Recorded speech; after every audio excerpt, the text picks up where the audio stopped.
It just doesn't make sense.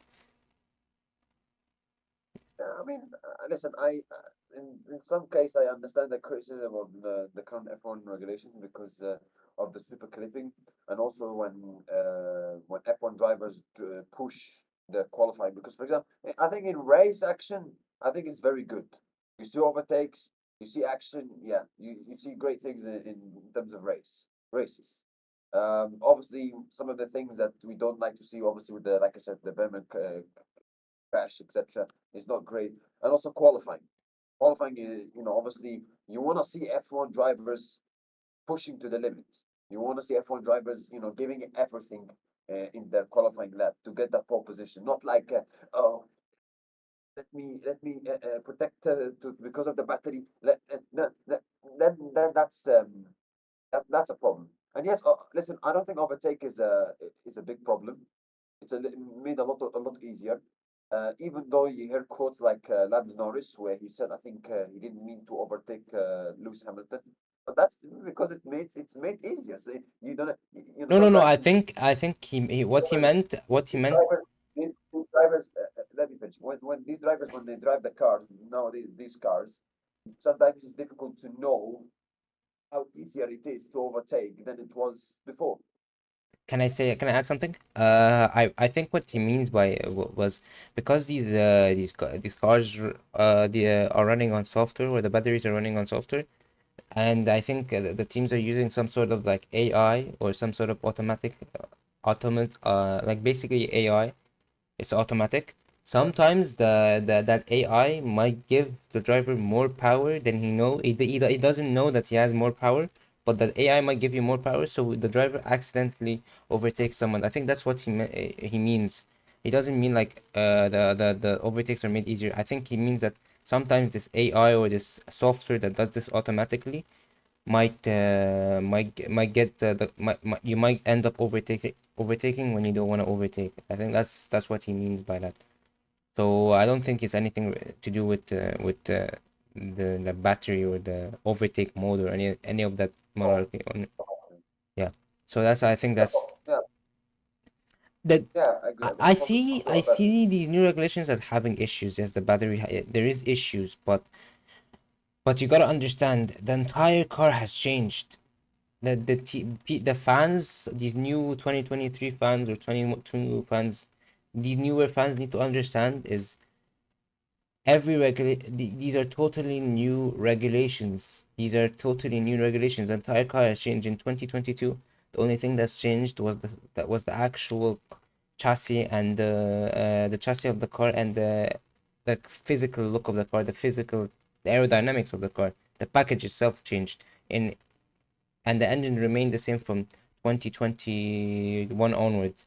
In the 2020, well, 2025 to 2026, we've seen everything change. As Rob Marshall said it, every single part in the car has changed.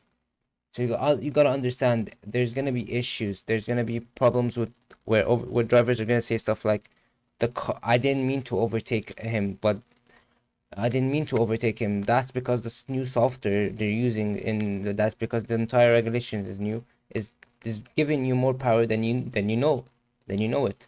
So yeah, I think just give it a year or two, and give it this year, and these guys are gonna call these regulations the best regulations in ever in Formula One history. I'm telling you, this always happens.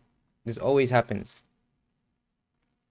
Yeah, yeah, I understand it because I mean, people must not forget that this is the start. This is just the start of this new regulation. We are only the first three races in. So, when a new regulation starts, of course, there's going to be good things to talk about and going to be bad things to talk about. Like, for example, in 22 regulation, the ground effect era, where it started, drivers like George Russell and others, even Max Verstappen when he was winning, were complaining about purposing and that kind of stuff. Yeah. Of course, when the new regulation starts, there's going to be problems. And this one is not the, is not an outlier. There is problems in it. Of course, when drivers are going for a qualifying lap, they would like to push and give everything and not like protect the battery, etc., etc. And also, uh, you know, like I said, talked about the crashing of Bremen, for example. But there are good things also. Like I said, the race action is fantastic. The race starts are more entertaining than it was, let's say, Last or year. for sure more entertaining. Yeah, more entertaining than the Grand Theft era, more entertaining than last year for sure, more entertaining than 4 years ago. There's some good things about this regulation change. The race start and in general the race. Obviously, there are not great things about it, which is obviously the qualifying. But of course, this is normal. When the new regulation starts, of course, there's going to be great things and there's going to be bad things. But it's not like F1 people who are or and FIA people who are responsible for this kind of cars are not going to do anything about it. Of course, they're going to try to change it. And as I talked about it, F1 bosses they made a meeting with the drivers on last Monday with the aim of deciding on what potential tweaks to make the regulations after a series of discussions across the sport in recent weeks. As they confirmed that a package of tweaks to this year's regulations is designed to appease drivers' concerns over the safety and certain elements of competition.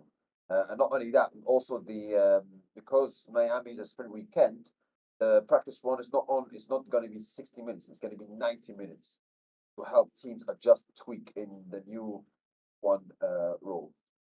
Do you think these new F1 rules that from what I'm making, obviously the engine and obviously the mega joules as they mentioned, and obviously to avoid the concerns and the issues that drivers were thinking about, and it was obviously clear in the interviews. Do you think those new changes are going to help and make the regulations better in Miami, or it's difficult to say because we haven't seen it yet? Dude, I don't know. We haven't seen it yet, as you said, so we can't judge from anything. Judge anything about it yet. We have to wait. One of the changes is that instead of at the start of the race, usually it's only the MGUKH that starts the car uses the MGUKH rather than the battery, and the battery then kicks in after, I think, after 50 miles, after 50 miles per hour, or yeah, 50 miles per hour. So the changes in case if the car detects that the driver had a bad getaway or is stalling, the MGUH the battery itself will kick in, so it doesn't have a bad race start. That's why I said I was gonna discuss it with you later when we're talking about the new regulations. So those fun starts we've seen are probably gonna be abolished now. I hope it's not like too powerful, not too powerful to the point where everybody has an equal start. I'd rather some drivers have not so great starts and some drivers have fine starts, like great starts. Um, will these regulations make the racing better, make super clipping better? I'm like half half. I'm neither hopeful, neither do I think it's. I'm half half. I'm not sure.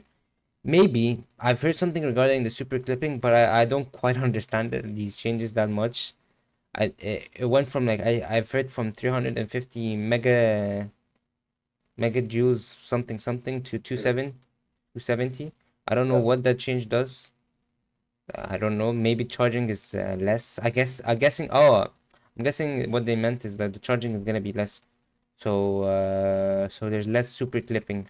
Basically, the car charges less because when it's charging, it's super clipping. So the engine actually slows down. So I think that should help a bit. Will it eliminate super clipping totally? No, I don't think so. More changes need to be done for super clipping to be better or to eliminate super clipping as a whole. So I guess we'll. What makes you think? Yeah, finish. What? Can you repeat because I couldn't hear you? What makes you think that you talked about the race starts being up, being not as good as it was in first races. Why? Basically, they're kind of equaling the playing field. Means if you have a bad start, you're gonna getting rewarded by the battery kicking in quicker.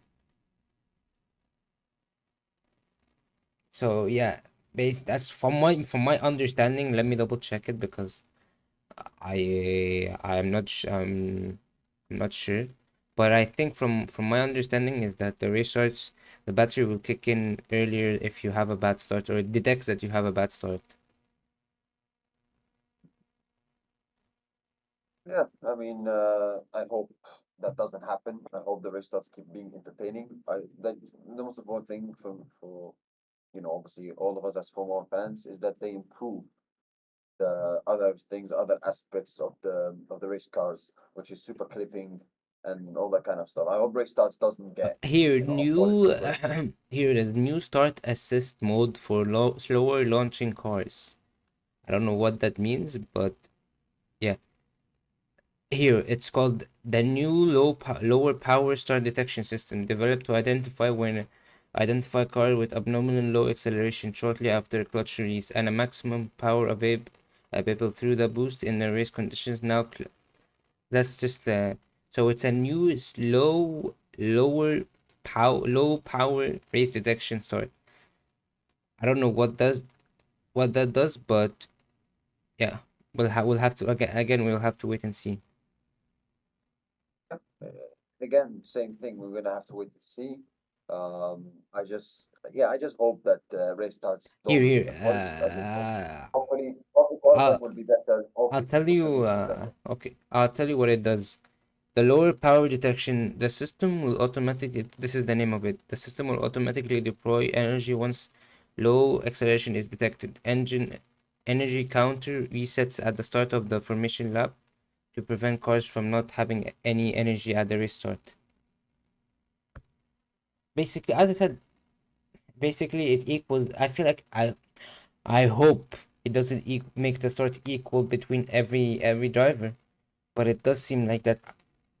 Maybe it's still gonna be like relatively dependent on how fast the driver drops the clutch in the restart. Not drops the clutch, like yeah, drops the clutch in the restart. But Yeah. yeah, we'll have to see. I guess how long we have left? A week or 2 weeks? Yeah, we yeah, A week yeah we. left? Oh, wait. Okay. Mm. Guess we'll have to wait and see.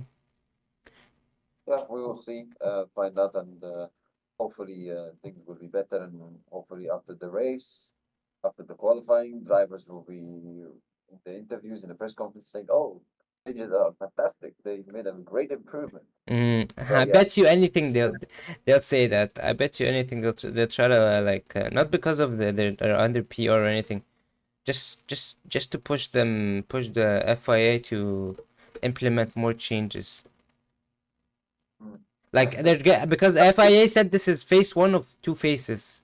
It's gonna be phase one, where these are the changes just to for the remaining of the season, and then start of the next season, there's gonna be more radical changes, which I think is gonna be related to the engine. Like maybe they're gonna make the split more, like in 70-50 or 70-30.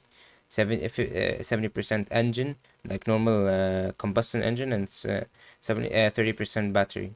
That's what I think is gonna happen, or 60-40, something like that. We'll have to see. Anyways, obviously that any more? radical change uh, that you're talking about was obviously some of it is coming from the backlash of teams complaining about Mercedes' illegal engine at the start of the season. But yeah, let's uh, Let's let's wrap see it. what happens. Hopefully things will be better, and yeah, and I can't wait for Miami. I can't wait for Miami. It's been a long month, long weeks without Formula One racing. I just want to see Formula One get back to racing next week, and enough of this yapping off the track. The next two races are gonna be So yeah, rough. what? I'm saying the next two races are gonna be rough. We went from races being super early to races being super late. Weird change. Uh, yeah. Yeah, I mean, Miami's gonna be in our time. Miami's gonna be like 11. late night, and Canada, same thing. Yeah. So, but yeah, What's after Canada and it is Miami? what it is. Is it gonna be the European leg of the season?